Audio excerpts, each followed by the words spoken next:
देख लेगा मेरे ने, सो जानत है मुझ, और कह रामानंद तुझे कहूं, सुन गायत्री गुज। अब गरीबदास जी ने बताया है कि जब रामानंद जी से परमात्मा की गोष्ठी हुई थी तो उनको भी, रामानंद जी को भी ऐसे ले गए स्वामी रामानंद जी का, और वहां से वापस छोड़ा था। तो अब जो प्रसंग चल रहा है वो दिखाते हैं आपको। फिर है 721 पृष्ठ पर, गुरु ग्रंथ साहिब से हमने शब्द नोट किया है। एक अर्ज गुप्तम पेश तोदर कून करतार, हक्का कबीर करीम तू बेऐब परवरदिगार। हक्का कबीर और सत कबीर, करीम यानी दयालु, बेऐब परवरदिगार निर्विकार परमात्मा। और 731 पृष्ठ पे कहा है कि अंधला नीच जात परदेसी, खिन आवे तिल जावे, अरता की संगत नानक रेंदा, और क्यों कर मुंडा पावे। कहते नीच जात परदेसी मेरा, खिल आवे तिल जावे, यानी एक सेकंड में तो यू सतलोक में, दूसरी सेकंड के भी कुछ अंश में यू यहाँ पर बैठा दिखे। मैं इसका कैसे भेद पाऊं, इसे इसे सर्वशक्तिमान का। अंधुला नीच जात परदेसी, खिन आवे तिल जावे, अरता की संगत नानक रहंदा, कैसे मुंडा पावे। इसके एंड को कैसे ढूंढाऊं मैं, इसके अंत को। ये तो अमित ओजा है, अमित इसकी पावर है। अब कैसा है परमात्मा ये भी दिखाते हैं आपको। 1257 पृष्ठ है गुरु ग्रंथ साहिब का, उससे हमने नोट कर रखा सब। राग मल्हार महला पहला, बाग्य कपड़ बोले बैन। नानक साहिब जी की वाणी है, वो क्या बोल रहे हैं कि बाग्य कपड़ बोले बैन, और लंबा नक काले तेरे नैन, और कब हो साहिब देखा बहन। नगर तुमने भगवान देखा कदे। बाग्य कपड़ यानी सफेद कपड़े, और बड़ी प्यारी प्यारी बोली बोलता है, और लंबा नक और काले तेरे नैन। बता फिर भगवान निराकार क्यों करोया। किसी ने पूछ ले भगवान निराकार, हमारे सदगुरु बताओ मनुष्य सदृश से साकार है। उड़ा चढ़ा आसमान, साहिब समर्थ तेरे ताण, यानी आसमान में भी मैं तेरे ताण तेरे सहारे गया। और जल थल डूंगर देखा तीर, थान थनंतर साहिब वीर। यहाँ गलती से वीर लिखा है, या इस 5 पंक्तियों में एक शब्द है, इसमें 2 बार वीर लिखा है एंड में। ये एक महापुरुष की वाणी है, कोई किसी डूम भाट की नहीं है। और एक पंक्ति में 2 बार अक्षर नहीं आ सकता, ये कबीर है, जो कह मिस प्रिंट हो गया है। कहते थान थनंतर साहेब कबीर है इसका अर्थ। यहाँ पर थान थनंतर जहां देखो वहां यू साहेब कबीर। जिन तन साज दिए नाल खम्ब, अति तृष्णा उड़ने के ढंज, नदर करें ता बांधे धीर, जिम विखाले तिम वेखा वीर। कि जैसे वो दया करे वैसे ही हम देखें। फिर क्या लिखा है, फिर 1257 पृष्ठ पर ही लिखा है, निरंकार आकार है, आप पे आप भ्रम भुलाए। वो तो आकार में है जिसको तुम निरंकार कह रहे हो। नानक साहिब जी ने तो निरंकार कहा है, कहते वो आकार में है। इसका अर्थ केवल निराकार नहीं है, निरअंकार, निरअभिमानी परमात्मा। और इन्होंने आइडिया लगा लिया निराकार का। निराकार तो निराकार ही होता है, अंग की मात्रा क्यों लगी। निरअंकार यानी निरअभिमानी परमात्मा घर घर फिरता है, कोई गाली दे बुरा बोलो है, और सबको अपना सच्चा ज्ञान देता फिरता है। वो निरंकार आकार है, साकार है, मनुष्य दृश्य। और दिखाते हैं आपको। अब ये गुरु ग्रंथ साहिब के 567 पृष्ठ पे है। इस पे लिखा है, वड्डा साहिब है आप अलख अपार। वड्डा साहिब सबसे बड़ा भगवान है, आप अलख अपार। तेरे बंके लोहन दंत रिसाल। तेरे बंके लोहन, लोहन माने आंख, लोचन। सोहने नक जिन लंबड़े वाला, यानी सुंदर नाक है, और चमकदार जिसके बाल हैं। और कंचन काया, सोने की ढाला, यानी कंचन शरीर है उस परमात्मा का, सोने जैसा, सोने की तरह। और बंके लोहन दंत रिसाला, तेरी चाल सुहावनी। तेरी चाल सुहावी मधुराड़ी बाणी, उसकी चाल तक बता रखी कबीर परमात्मा जो पृथ्वी पर घूमया करते थे। और कहते हैं सारंग जी में पग धरे ठम ठम, आप पे आप संधूरे। कहते हैं जैसे सारंग चला करे, नो के पग धरे ठम ठम, ठुमक ठुमक का चाल है। श्रृंग राती फिर माती, उदक गंगा वाणी, बिनवंती नानक दास हरि का, तेरी चाल सुहावनी मुदराड़ी वाणी। आपकी चाल सुहावनी और आपकी वाणी भी मीठी मीठी, दांत भी, उसकी चाल भी, चाल है ठुमक ठुमक है, ये सारा कुछ बता रखा। तो पुण्यात्माओं, अब पवित्र चारों धर्मों के पवित्र सदग्रंथों ने यह स्पष्ट कर दिया कि परमात्मा सशरीर है, नर आकार सशरीर है, उसका नाम कबीर है और धानक रूप रहा करतार। ये परमात्मा जैसा कि आप जी को वेदों में बहुत बार दिखा है, ऋग्वेद मंडल नंबर 9 सूक्त नंबर 86 के मंत्र 26-27 में, जो आर्य समाज के आचार्यों और महर्षि दानंद के द्वारा इनका अनुवाद है वेदों का, उन्हीं के अनुवाद में दिखा दास ने। आर्य भी खुद निराकार के और उसमें साकार लिखा। इसके बारे में परमात्मा कहते हैं मोती मुक्ता दर्शत नाही, ये जगह सब अंधरे, इनके दिक्कत के तैन से समय फिरा मोतिया बंदरे। बता इतनी भी आंख हमारी कमजोर होगी, आंख भी सामने लिखा है भगवान मनुष्य सदृश है, राजा के समान देखने योग्य वेदों, तो वो वहां से वो सतलोक में रहता है भगवान, धूलोक के तीसरे पृष्ठ पर विराजमान है, वहां एक देशीय है और वहां से चल कर आता है, अच्छी आत्माओं को मिलता है। उन अच्छी आत्माओं में से किन किन को मिले जैसा भी आपको बता दिया था। उनमें से एक पुण्यात्मा आदरणीय गरीबदास साहिब जी भी है, गांव छुरानी जिला झज्जर वाले, हरियाणा वाले। तो उनको परमात्मा फाल्गुन सुदी द्वादशी को, यानी चांदनी द्वास को, और संवत 1784 को, संवत 1774 में आदरणीय गरीबदास जी का जन्म हुआ था। 10 वर्ष की आयु थी उनकी, तब परमात्मा सतलोक से आए थे, वो जिंदा महात्मा रूप बना के, और वहां उनको मिले थे, सतलोक लेकर गए थे। उनको मृत जान लिया था नीचे कि तो मर गया लड़का, उनका अंतिम संस्कार करने की तैयारी कर दी थी। तो परमात्मा ने ऊपर के सब ब्रह्मांड दिखा के अपना गवाह बना के वापस छोड़ दिया। तब वो अग्नि लगाने की तैयारी हो ही रही थी, तभी एकदम हलचल हुई शरीर में। गरीबदास जी के ऊपर का जो रस्से बांध रखे थे अपर टूट गए, सौ के ऊपर उठकर चल पड़े और ये वाणी बोलने लग गए। इस वाणी को गांव वाले नहीं समझ सके, उन्हें सोचा ये पता नहीं कि बेंडुआ फूट गई इसके, बिरडावे है अपा बोले।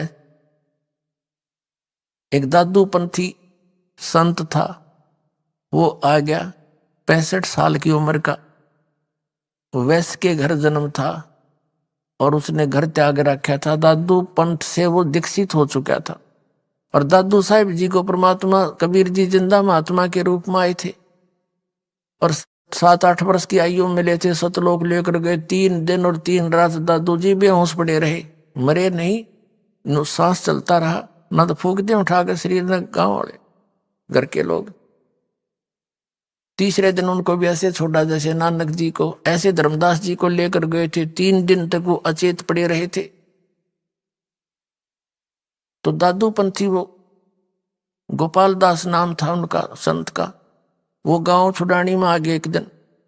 वहां उसका कोई शिष्य था, उस शिष्य ने जिक्र कर दिया कि महाराज जी हमारे एक भांजा है। गरीबदास जी गांव छुड़ानी के भांजे थे और वहीं उनका जन्म हुआ था, क्योंकि इनके पिताजी घर जमाई रहा करते थे छुड़ानी गांव में। गरीबदास जी के पिताजी का मूल गांव करोथा था, जहां इस दास का आश्रम था। अब वहां था उनका गांव, वो वहां रहा करते थे।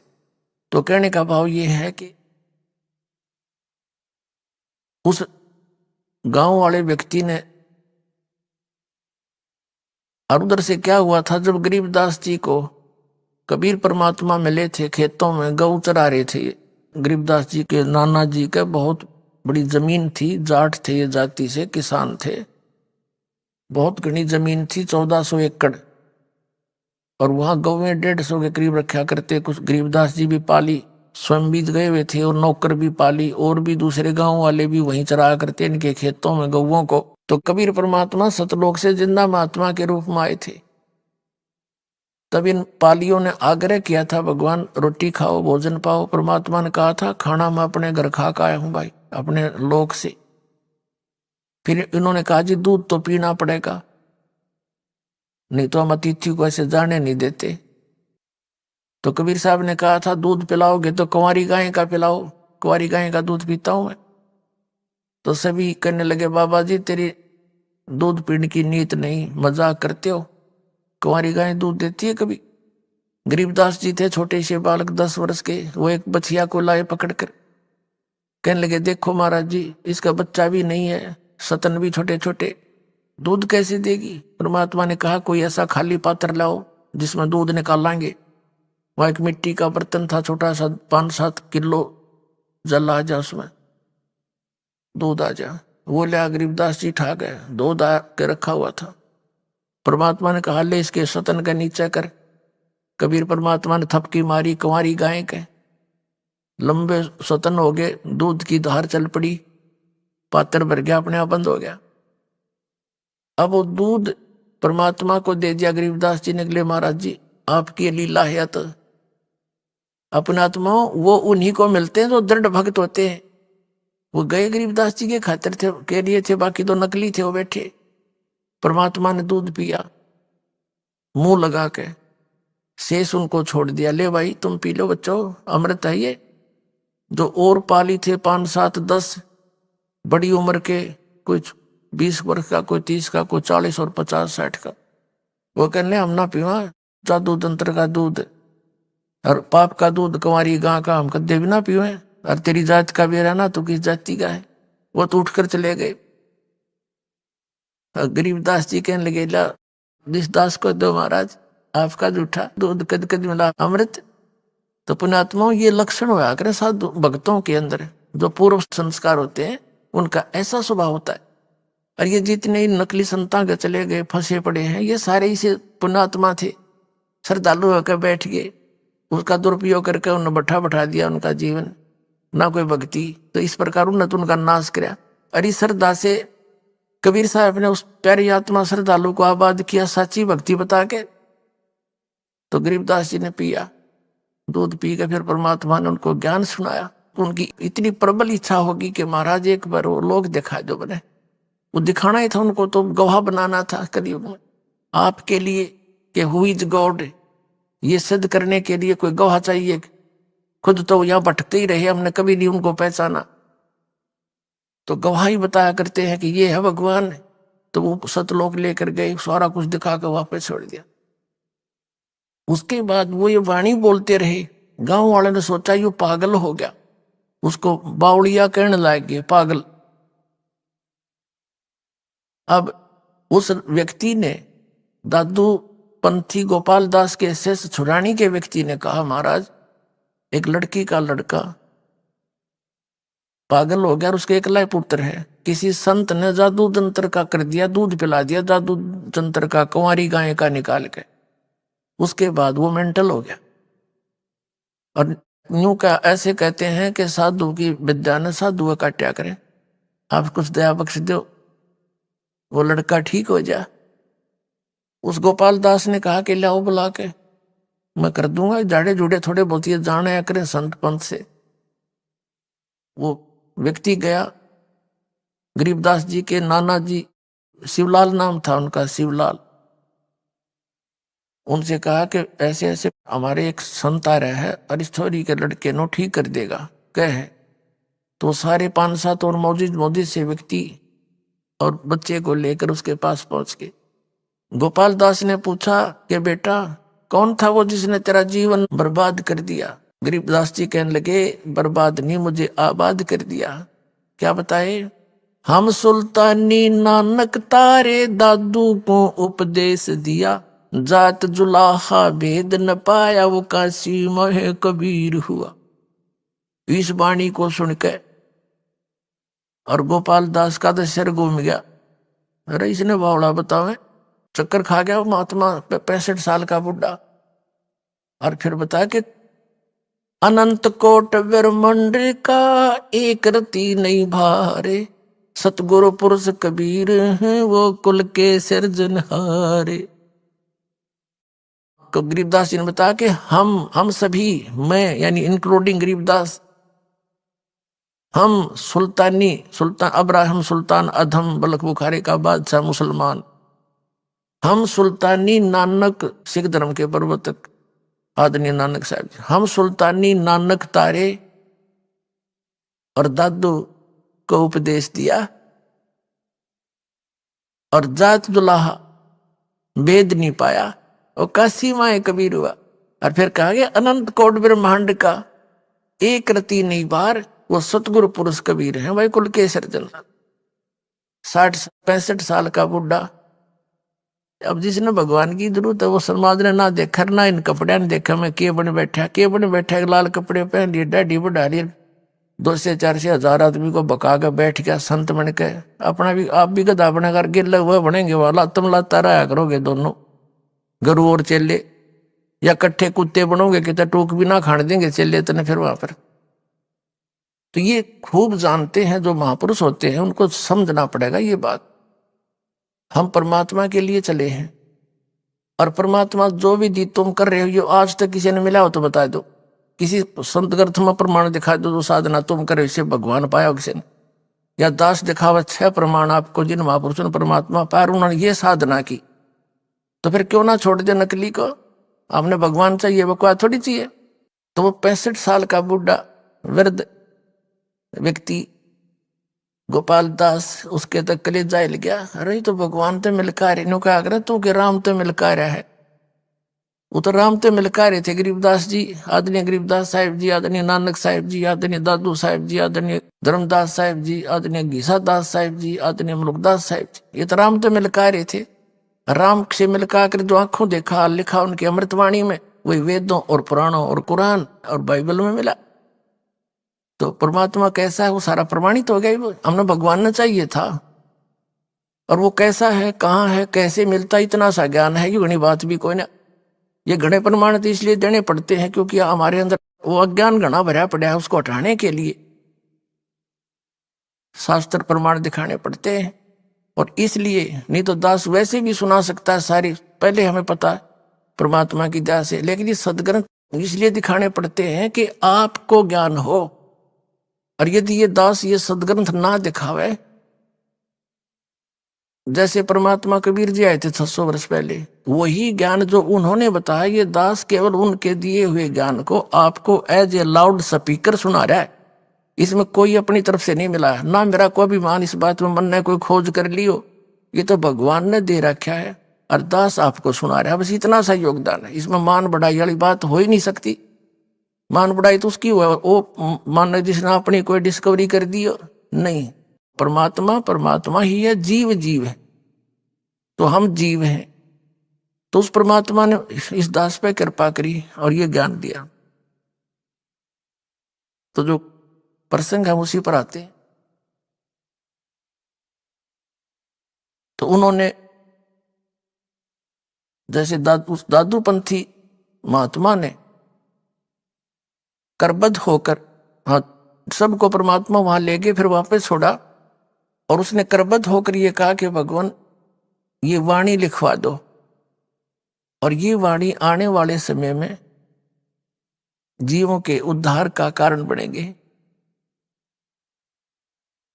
तो गरीबदास जी का हाथ जोड़ के खड़ा हो गया। तो गांव वाला ने सोची कि ले भाई छोरे का शरीर बाबा जी के भी हो गया, भी पागल हो गया, इसके गले 13 वर्ष के थे उस टाइम, कि इसका हाथ जोड़ के खड़ा हो गया।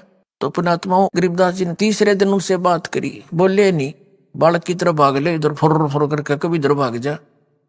तीसरे दिन खड़े हो गए और कहने लगे गोपाल दास अगर सारी लिख है तो लिखवाऊं, ना तो कती नहीं। न बोला जी मैं तो कती घर तो फारिग होकर रहा हूं, मेरा तो कोई उद्देश्य रहा नहीं, जैसे कहोगे मैं लिखता रहूंगा। तो गरीबदास जी का अपना एक बेरी का बाग था। उस बेरी के बाग में बैठ के उसमें एक जंडी का पेड़ था, उधर जंडी जुंडी हुआ करती पहले, ऐसा बरानी साख से था। वहां गरीबदास जी बोला करते 13 वर्ष के बालक, और दादू पंथी गोपाल दास लिखा करता। वो ग्रंथ आज हमारे पास उपलब्ध है, उनके मुख कमल से बोला हो। तो पुण्यात्मा, अब परमात्मा पाना है हमने, और परमात्मा कैसे मिलता है, वो कैसा है, कहाँ रहता है, ये तो हमारे सदग्रंथ वेद आदि सब ने प्रमाण कर दिया। और वो कैसे मिलता है, वो सच्चिदानंद घन ब्रह्म की वाणी में सुख संवेद में प्रमाण है वो। तो कहने का भाव ये है कि जैसे 600 साल पहले परमात्मा आए थे और यही ज्ञान दिया करते थे, और ये दास आज उन्हीं का दिया हुआ वो अनमोल खजाना उसके बच्चों तक पहुंचा रहा हूं। तो उस समय यही कमी थी उस समय कि समाज शिक्षित नहीं था, और परमात्मा उनको ये सदग्रंथ नहीं दिखा पाए, क्योंकि सदग्रंथों तक ये ब्राह्मण गेंडली मारे बैठे थे उसके ऊपर, वेद और गीताओं पे हैं, कि ये किसी और नहीं पढ़ सकता, इनको ब्राह्मण पढ़ देंगे। एक खरखोदे के पास एक गांव है, वहां का एक जाट परिवार का लड़का था। उसके मन में प्रेरणा हुई संस्कृत भाषा पढ़कर फिर सदग्रंथों को पढ़ूंगा और अपना निष्काम भाव से लोगों को शिक्षा बताया करूंगा, ज्ञान, इस उद्देश्य से। और उस समय काशी विद्यापीठ में केवल ब्राह्मणों को ही प्रवेश पाता था, ब्राह्मणों के बच्चे ही, और नहीं पा सकते थे, उनका अपना नियम था, और कोई अधिकारी नहीं था संस्कृत पढ़ने का। तो उसने गांव से एक झूठा सर्टिफिकेट बनवा लिया, पहला नंबरदार हुआ कर दिया पढ़ से। उसने कहा ताऊ मेरा, मैं भी पढ़ लूंगा कितना स्कूल में, ले दस्तक कर दे। उन ला दिया अंगूठा, और वो बनवा के सर्टिफिकेट ब्राह्मण जाति का प्रवेश पा गया उसमें, काशी विद्यापीठ के अंदर। और वहां अव्वल आवे, सबसे टॉप करे, सब ब्राह्मणों के बच्चों से आगे सबसे टॉप में आवे, प्रत्येक क्लास में शिक्षा पूरी हो ली। तब वहां से वो अपना विदा होने लगे, तो वहां का जो प्रिंसिपल ब्राह्मण था वो बड़ा प्रभावित था उससे। और वो लोग केवल इसीलिए शिक्षा ग्रहण करते थे ब्राह्मण वर्ग वाले के, यहाँ से पढ़ के जाएंगे और फिर दुनिया ना अच्छा बका पाएंगे, लोग ज्यादा प्रभावित होंगे। काशी विद्यापीठ में पढ़कर है ये ब्राह्मण का लड़का, दुनिया फिर उससे कथा सुनर दान से डावे, उनका इतना सा उद्देश्य था बस। तो उस प्रिंसिपल ने प्राचार्य ने सोची कि तेरे लड़की बयान की हो रही है और लड़का होनहार है, खूब कमावेगा, बढ़िया संस्कृत पढ़ ली इसने, क्यों ना इससे भी हाँ कर दूं। तो उसने जब वो लड़का गया कि गुरुदेव मुझे आशीर्वाद दो, आपका बच्चा अपने फील्ड में सक्सेस हुआ, तो उसने कहा भाई कुछ दक्षिणा भी दे मेरे थे। अब जी मुझ भिखारी के पास क्या दक्षिणा है, जो मांगो वही दे दूंगा। ठीक है भाई, वचन भर ले। अगर जी जैसे आप कहोगे भर लिया वचन, आपकी आज्ञा का पालन होगा कि आपसे मैं अपनी लड़की का विवाह करना चाहता हूं। अब वहां फंस गया वो कि अभी ईब जब मैंने विवाह कर लिया तो वहां रोड़ा पड़ेगा, ब्राह्मण गांव में हमारा ही ब्राह्मण है, वहां झगड़ा बढ़ेगा और घर वाले गुस्सा होंगे, तो यू के पंगा पा लिया। तो उसने वह साची बतानी पड़ेगी। कहने लगा गुरुदेव दो सजा दो वो देना, लेकिन सच्ची बताऊंगा आज मैं धर्म संकट में फंस गया, मैं ब्राह्मण नहीं हूं, मैं तो जाट हूं, और ऐसे ऐसे उस गांव का। तो उसमें ये खरखोदा के पास है गांव, और मैं वहां का जाट हूं, किसान हूं, और मैं आपकी लड़की से ब्याह नहीं कर सकता, मैंने घर के कूटेंगे, वहां से निकाल देंगे, मैं फिर कहाँ रहूंगा। तो उससे वो गुस्सा हो गया कि तू कैसे यहाँ प्रवेश पाया। उसने कहा जी मैं ऐसे, मेरी इच्छा थी हार्दिक शिक्षा ग्रहण करूं, इसलिए नकली झूठा सर्टिफिकेट बनवा लाया था मैं गांव वाले थे। तो उसने श्राप दे दिया उसको जैसे तैसे, और कहा कि वचनबद्ध तू हो गया है, कहा जी आज के बाद इस संस्कृत को ना पढ़ेगा, ना आगे तू पढ़ाएगा किसी को भी संस्कृत, और सदग्रंथों को भी तू नहीं पढ़ेगा इसमें संस्कृत को। वो बोला जी ठीक है, जैसे आपकी आज्ञा से आ गया। वो छोड़ा। तो कहने का भाव ये है, उसने फिर दादू पंथ में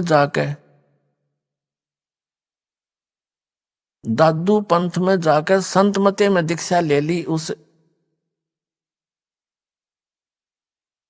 लड़के ने, जो किसान का लड़का था। और वहां से फिर वो दादू पंथी हो गया। फिर उसने अपना जैसा वेदों को पढ़ा तो जरूर, लेकिन संस्कृत भाषा यूज नहीं करी। लोक वेद में, संत भाषा में उसने एक ग्रंथ बनाया। निश्चल दास नाम था उसका, निश्चल दास। तो कहने का भाव यह है कि पहले ये वेद और गीता को तो ये ब्राह्मण लोग अपना कब्जा कर रहे थे, और परमात्मा कहा करते हैं कि ये तुम्हें झूठ बोल रहे हैं, ये तो आपके गुरुजी मंडलेश्वर आचार्य और शंकराचार्य ये गलत ज्ञान दे रहे हैं। तो उसमें यही बात बिगड़ी रही कि वो गुरु लोग कहते रहे कबीर अशिक्षित है, यो क्या जाने वेदों और ग्रंथों और पुराणों के बारे में, ये ब्रह्मा विष्णु महेश को नासवान बताता है, इनके माता पिता बताता है, ये झूठा है, कपटी है।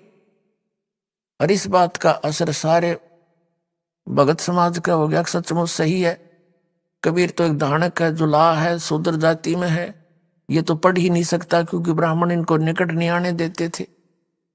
तो उस समय यही बात बिगड़ गई।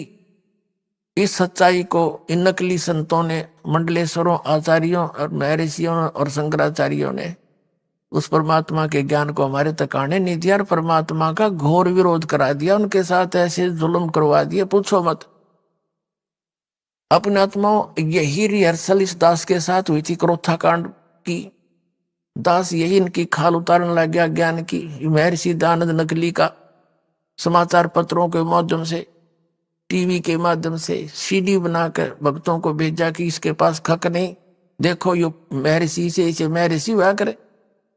इस बात का पता चला नारी समाज के आचार्यों ने। इन्हें सोचा तुम्हारे जूते पड़ेंगे, तुम्हारे अनुयायी पीटेंगे तुमने। दयानंद के अज्ञान का पता लग गया कि तुमने आज तक क्यों नहीं बताया हमारे को। तो उन्होंने राजा को और प्रजा को भ्रमित करके आश्रम पर अटैक करवा दिया। मारने के लिए आए, रामपाल को मार दो, आश्रम खत्म कर दो, और बताया नहीं सच्चाई किसी को।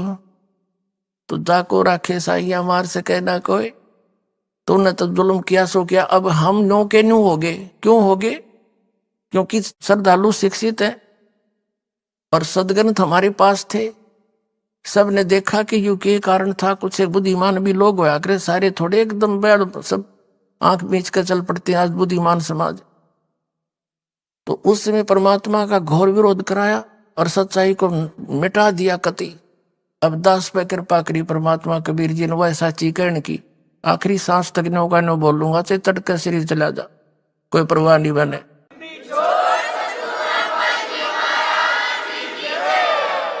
तो अब ये जनता, हमारे श्रद्धालु क्यों समझ गए इसको? क्योंकि आज परमात्मा ने दया बख्शी। पहले तो अपने बच्चों को, बेटा बेटियों को शिक्षित किया, फिर इस दास को तत्व ज्ञान युक्त किया, और फिर ये टीवी, ये सारे इंटरनेट वगैरह, ये मैन आदमी की सोच है। उस परमात्मा कबीर जी ने बनवाई है या आपके लिए? ना इस मानव शरीर का क्या फायदा? यहाँ चाहे राष्ट्रपति बन जा, कल न मृत्यु हो जा, गधा बना पावे। यहाँ का कोई प्रभुता है यहाँ सुख की? झूठे सुख को सुख है ये मान रहा मनमोद, ये सकल जमीना काल का, कुछ मुख में कुछ को। तो इन सदग्रंथों से परिचित करवा के ये दास आपको दृढ़ कर रहा है कि जिन सदग्रंथों को आप जिस श्रोधार्य मानते थे, उन्हीं में वही लिखा है जो कबीर परमात्मा 600 वर्ष पहले कहा करते थे। इन झूठों ने उस परमात्मा की सच्चाई को उपराणे नहीं दिया। लेकिन यह कब तक रुकती है? सच्चाई में बड़ा दम होता है। आज यह एकदम स्पीड तो ऊपर आ गई और सब फेल हो गए हैं, किसी के पास कख नहीं। अपना आत्मा दास ने इन सदग्रंथों को दिखाने की जरूरत नहीं थी। जब ना दिखाता तो ये मेरे साथ वो हल करा देते और दबा देते सच्चाई को।